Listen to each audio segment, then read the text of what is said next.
परम पिता परमात्मा पूर्ण ब्रह्म सर्व सृष्टि के रचनहार कबीर देव कबीर परमेश्वर जी, ये हमारे परम पिता हैं, हमारे जनक हैं। हम सभी आत्माएं यहाँ काल के जाल में फंसे हुए हैं।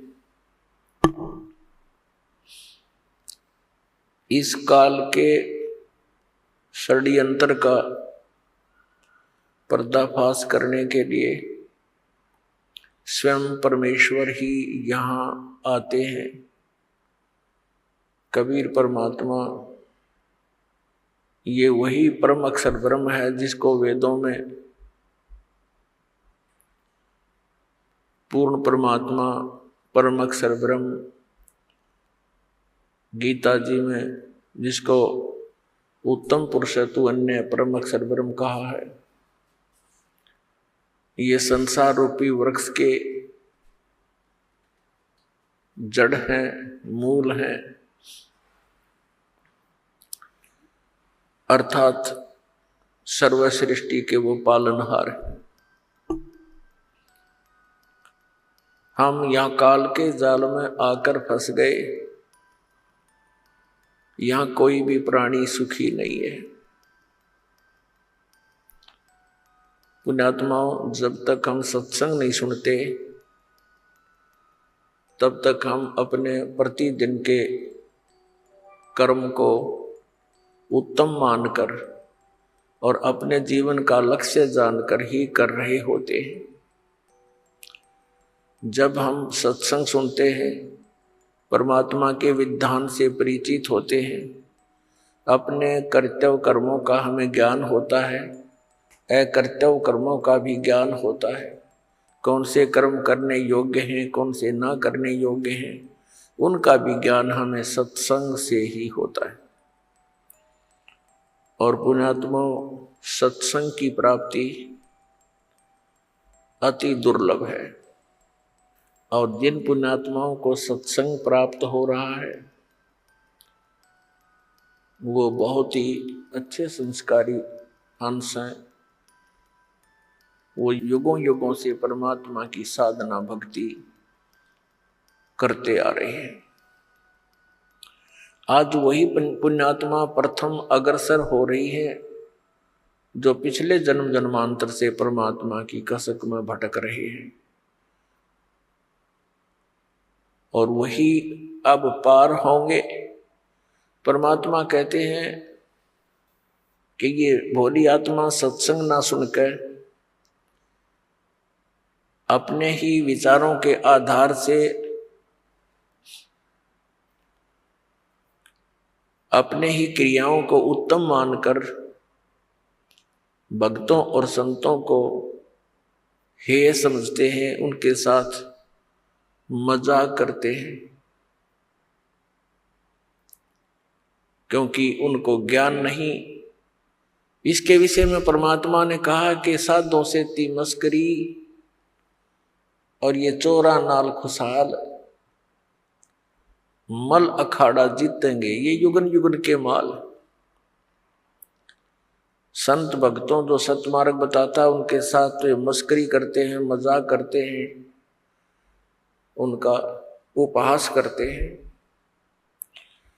और चोरों नाल खुशहाल जो गलत साधना बता रहे हैं, शास्त्र के विरुद्ध ज्ञान दे रहे हैं, उन चोरों के साथ ये प्रसन्न है। और फिर बताया है कि इस परमात्मा के यथार्थ ज्ञान को वही पुण्यात्मा ग्रहण करेंगी। कौन? मल अखाड़ा जीतेंगे, ये युगन युगन के माल।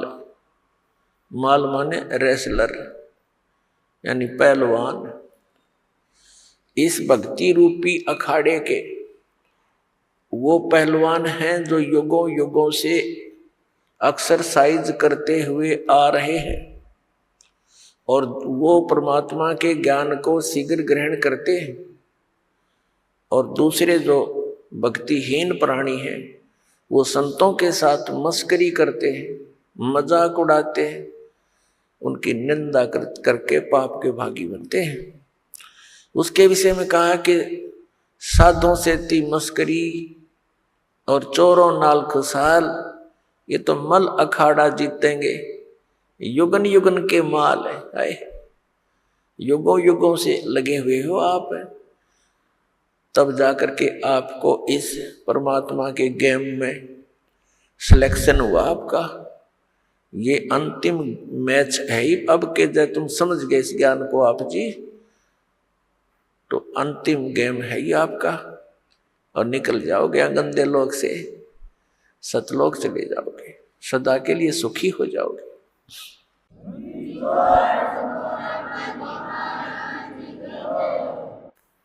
पुण्यात्माओं, यहां सुख नाम की वस्तु नहीं है,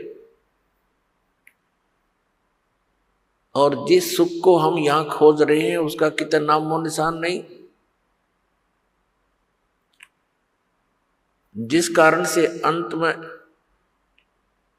ऋषि महर्षियों ने केवल सिद्धियों का सहारा लिया, एक दूसरे पर प्रभु बनकर, एक दूसरे से अधिक चमत्कारी बनकर वो यहां अपना भक्ति नाश करते रहे, और जनता को अपने पीछे लगाकर उनका भी जीवन नाश कर गए। परमात्मा आते हैं, यथार्थ ज्ञान हमें बताते, लेकिन हम उसको स्वीकार नहीं करते। क्यों नहीं करते? क्योंकि हम शिक्षित नहीं थे। और जो व्यक्ति परमात्मा के मार्ग के मास्टर समझे जाते थे, ऋषि, गुरु, मंडलेश्वर, आचार्य, शंकराचार्य, वो भक्ति से अपरिचित थे, शास्त्रों से अपरिचित थे, अपनी मनमुखी साधनाएं हमें बताते रहे, और हम उनको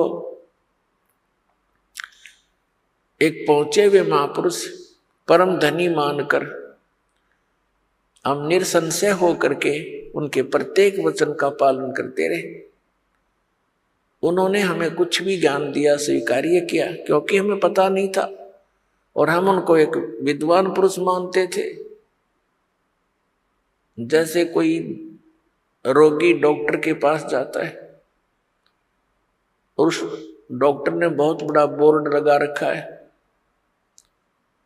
तो फिर डॉक्टर जो भी औषधि देगा तो रोगी के सामने कोई शंका का तो प्रश्न उठता ही नहीं। जो डॉक्टर औषधि देता है, जैसे उसके खाने की विधि बताता है, तो रोगी को तो खाना ही होता है।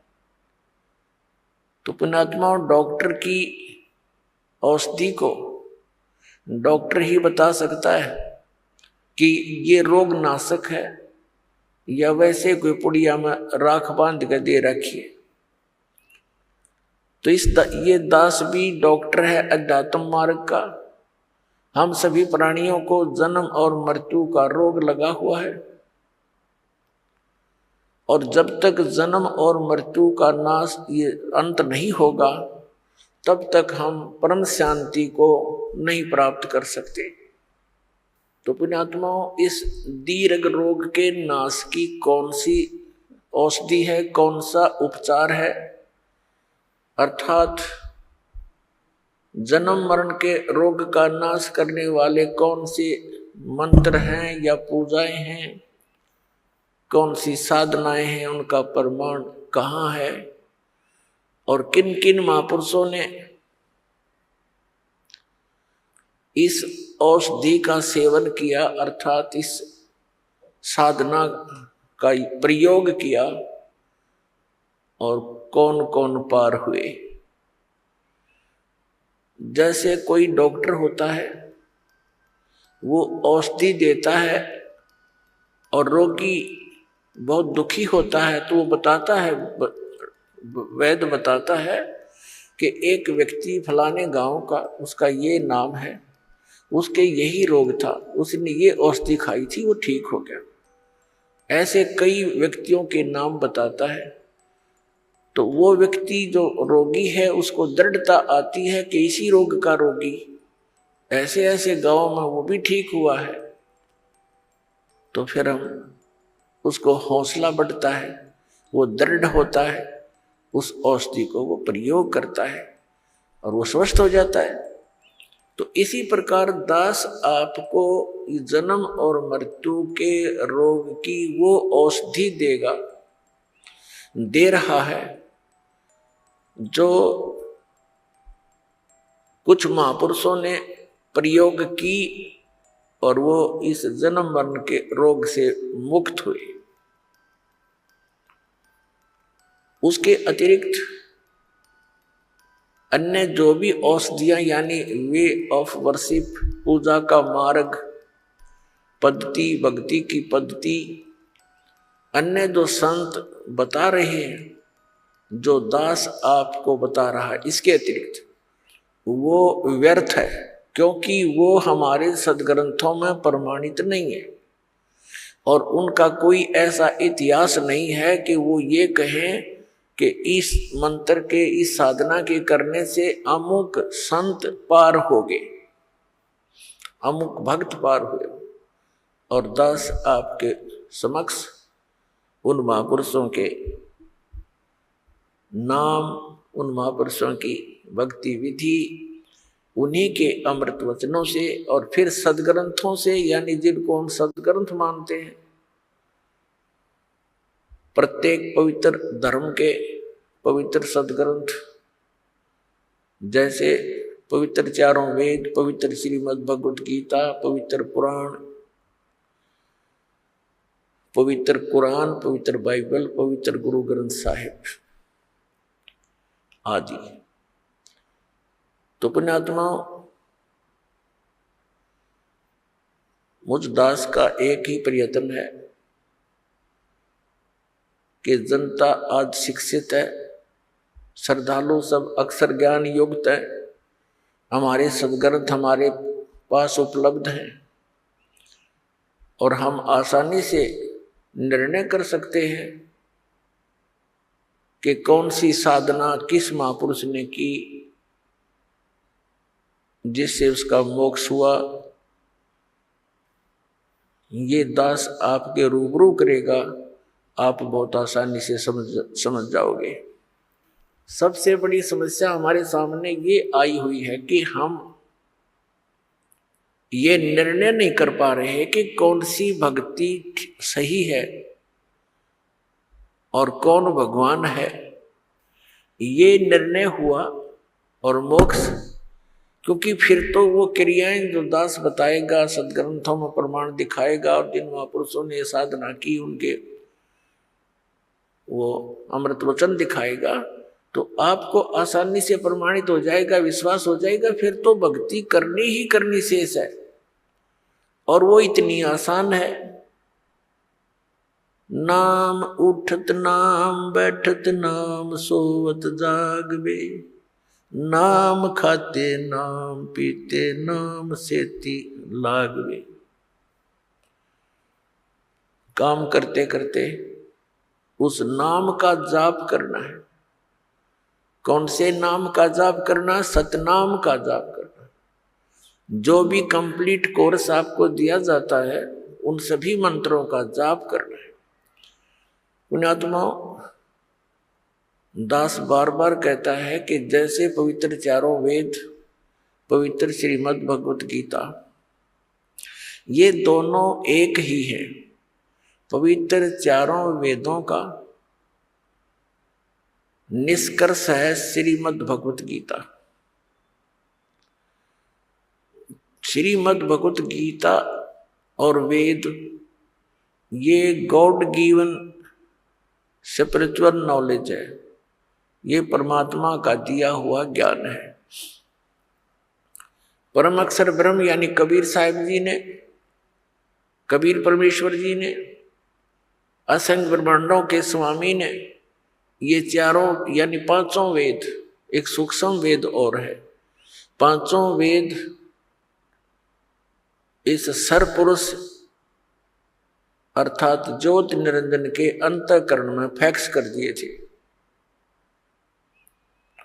समय आने पर ये बाहर निकले, जैसे गर्भवती मादा से बच्चा अपने आप समय आने पर बाहर आता है। ऐसी व्यवस्था से परमात्मा ने ये सर्व वेद, पूरा ज्ञान, अध्यात्म ज्ञान और संसारिक ज्ञान, कैसे रहना चाहिए, किन क्रियाओं को करना चाहिए, कौन सी ना करनी चाहिए, ये सब ज्ञान दिया था।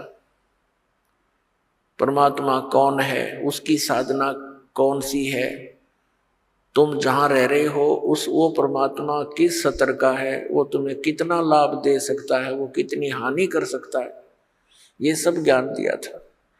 इस ज्योति निरंजन ने जब इन वेदों को पढ़ा तो इसको चिंता बन गई कि उसके अंदर पूर्ण परमात्मा की जानकारी है और उसके पाने का कंप्लीट ट्रीटमेंट, कंप्लीट यानी पूर्ण रूप से विधि है। उसने क्या किया, जो परमात्मा के पाने की विधि थी, वो मंत्र थे, वो उस पोर्शन को, उस भाग को, वेदों के उस भाग को नष्ट कर दिया और शेष जो भाग था वो हमें दे दिया, जिसको ऋषियों ने 4 विभागों में बांट लिया। उसका नाम रखा ऋग्वेद, यजुर्वेद, सामवेद और अथर्ववेद। उस 5वें वेद के बिना हमारा मोक्ष नहीं। इन वेदों में वर्णित विधि से, 4 वेदों में वर्णित विधि से, श्रीमद् भगवत गीता में वर्णित विधि से केवल ब्रह्म तक की प्राप्ति होती है, ब्रह्म लोक तक जाया जाता है। यहाँ की ये अंतिम उपलब्धि है। गीता जी अध्याय नंबर 8 के श्लोक नंबर 16 में लिखा है कि ब्रह्मलोक पर्यंत, ब्रह्मलोक में तक जितने भी लोक हैं, वहां गए हुए प्राणी पुनर्वर्ती में हैं, वहां गए हुए भी फिर लौटकर पृथ्वी पर आते हैं। और जब तक ये आना जाना है तो मोक्ष नहीं, तो शांति नहीं, परम शांति नहीं हो सकती। अब जैसे ये चारों वेद इस ब्रह्म ने, सरपुरुष ने अपने पुत्र ब्रह्मा को दिए। ब्रह्मा जी ने इनको जैसा जाना समझा, उसी का ज्ञान आगे अपने वंशजों को, अपने पुत्र प्रपौत्रों को दिया। और उस ज्ञान को ही आपस में विचार विमर्श करके इन ऋषि महर्षि ब्राह्मणों ने आगे फिर अपने अनुभव की पुस्तकें बना दी, जिनको वेदों के अन्य भाग बोले जाते, उपनिषद कहे जाते। तो जो वेदों के अन्य जो भाग हैं वो ऋषियों के अपने बनाए हुए अपना अनुभव है, उपनिषद है वो उनका अनुभव है। यदि वो वेदों से और 5वें वेद से मेल नहीं खाता है तो व्यर्थ है। श्रीमद् भगवत गीता का ज्ञान इसी सरपुरुष ब्रह्म ने दिया और इसने श्रीमद् भगवत गीता के अंदर कुछ अपने सतर की अटकल अवश्य लगाई है, जोड़ी है, युद्ध करवाने के लिए और जीव को भरमाने के लिए। लेकिन हमने उसका निर्णय सूक्ष्म वेद से करना है। हमारे पास एक ऐसा पैमाना है, ऐसा एक हमारे पास एक तराजू है जिसमें हम प्रत्येक ग्रंथ को तोल सकते हैं, उसको पहचान सकते हैं, परख सकते हैं। हमारे पास एक ऐसा ग्रंथ है जिसको सूक्ष्म वेद कहते हैं। श्रीमद् भगवत गीता अध्याय नंबर 4 के श्लोक नंबर 32 में उसी सूक्ष्म वेद की जानकारी दी गई है कि वो परमात्मा अपने मुख कमल से उस विस्तार पूर्वक अध्यात्म यज्ञों यानी धार्मिक अनुष्ठानों की जानकारी देते हैं और उसको तत्व ज्ञान कहते हैं। फिर गीता ज्ञान दाता कहता है गीता अध्याय नंबर 4 के श्लोक 34 में कि उस तत्व ज्ञान को जो परमात्मा अपने मुख कमल से आकर स्वयं बोलता है, ज्ञान देता है। उस तत्व ज्ञान को तू तत्वदर्शी संतों के पास जाकर समझ। उनको दंडवत प्रणाम करने से, कपट छोड़कर उनकी सेवा करने से वो तत्वदर्शी संत ज्ञानी महात्मा आपको उस तत्व ज्ञान का उपदेश करेंगे। इससे एक तो ये सिद्ध हो गया कि गीता जी का ज्ञान कंप्लीट नहीं है, संपूर्ण नहीं है। गीता ज्ञान दाता ने ये ऑप्शन छोड़ दिया, एक प्रावधान छोड़ दिया कि उससे मैं परिचित नहीं हूं। जो परमात्मा अपने मुख से आकर बोलता है वो ज्ञान, वो सच्चिदानंद घन ब्रह्म की वाणी है और उसको उसके परिचित तत्वदर्शी संत ही तुझे बता पाएंगे। उनसे पूछो। तो दास जो कहना चाह रहा है कि ये जो पवित्र चारों वेद, पवित्र श्रीमद् भगवत गीता, इनका ज्ञान गलत नहीं, लेकिन ये कंप्लीट कोर्स नहीं, इनमें कंप्लीट स्पिरिचुअल नॉलेज नहीं, संपूर्ण अध्यात्म ज्ञान नहीं है। और संपूर्ण बिना फिर पूर्ण मोक्ष कैसे होगा? अंडरस्टूड है, ये तो आम आदमी समझ सकता है। अब यहां ये हमारे धर्मगुरु हमें उलझाने की चेष्टा करते रहे कि परमात्मा गीता ज्ञान दाता ये कंप्लीट गॉड है, पूर्ण परमात्मा है, श्री कृष्ण है वो, और वो जगत गुरु है श्री कृष्ण अर्थात श्री विष्णु जी। अब यदि वो जगत गुरु होते तो ये ऑप्शन नहीं छोड़ते कि तत्वदर्शी संतों के पास जाकर समझ। गीता जी के 18 अध्याय लिखे, 700 श्लोक हैं, इसमें एक अध्याय और बना देते।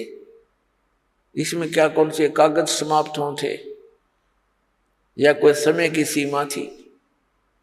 तो कहने का भाव ये है कि ये ज्ञान जो परमात्मा स्वयं आकर देते हैं वो ज्ञान किसी के पास नहीं होता।